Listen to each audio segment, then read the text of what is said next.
warahmatullahi wabarakatuh. Nama saya Fionel Messi dari SDN 1 Kedawung. Baiklah teman-teman, pada hari ini saya akan mencoba menceritakan perjalanan hidup Jenderal Sudirman. Mulai dari awal sampai dia menjadi seorang pahlawan. Salah satu tokoh yang sangat terkenal dan sangat dekat dengan masyarakat pada masa revolusi kemerdekaan. Indonesia adalah Panglima Besar Jenderal Sudirman. Jenderal Sudirman mempunyai peran yang sangat penting dalam mempertahankan kemerdekaan Indonesia dari tangan penjajah pada masa agresi militer oleh kolonial Belanda. Pada masa pendudukan Jepang pada tahun 1944, Sudirman dipercayai oleh Jepang menduduki ketua Dewan Karesidenan, yang selanjutnya dia disuruh bergabung dengan tentara pembela tanah air PETA yang dibentuk oleh Jepang setelah tamat pendidikan di PETA. Sudirman langsung diangkat menjadi komandan batalion yang ditempatkan di Kroya.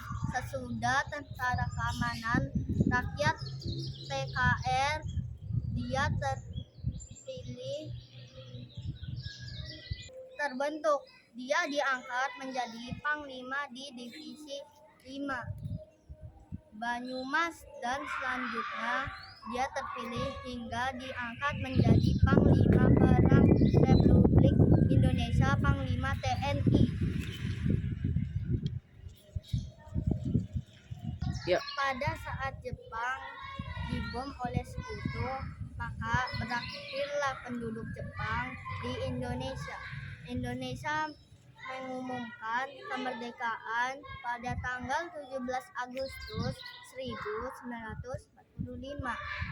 Belanda punya niat untuk menguasai Indonesia kembali dengan membonceng tentara Inggris yang hendak melucuti tentara Jepang, sehingga sampai pada peristiwa terjadinya Perang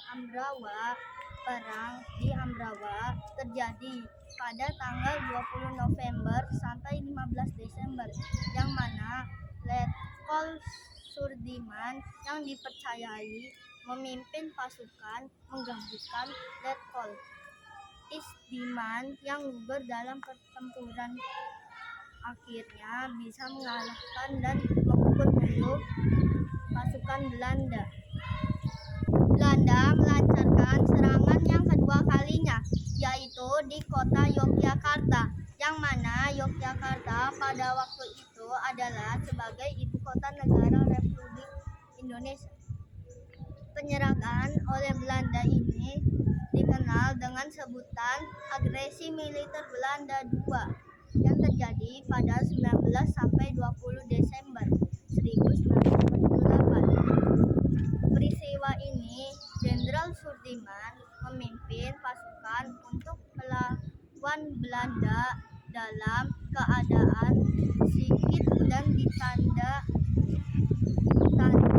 Jenderal Sudirman dengan tekad dan semangat yang tinggi, senantiasa memberikan motivasi dan semangat pada pasukannya. Taktik perang gerilya yang dilakukan oleh Jenderal Sudirman cukup merepotkan dan menyulitkan bagi Belanda untuk menangkapnya. Pada tanggal 1 Maret 1949 terjadilah serangan umum yang dilakukan oleh TNI yang dipimpin oleh Jenderal Sudirman, berhasil memukul mundur pasukan Belanda. Setelah peristiwa pertempuran 1 Maret di Yogyakarta. Jenderal Sudirman diangkat oleh Presiden Soekarno sebagai Panglima Tentara Nasional Indonesia (TNI). Jenderal Sudirman wafat pada usia 34 tahun di Magelang dan dimakamkan di Taman Makam Pahlawan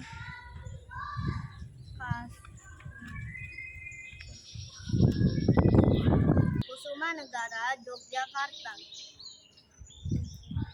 Demikian cerita mengenai Jenderal Sudirman. Sekian, terima kasih.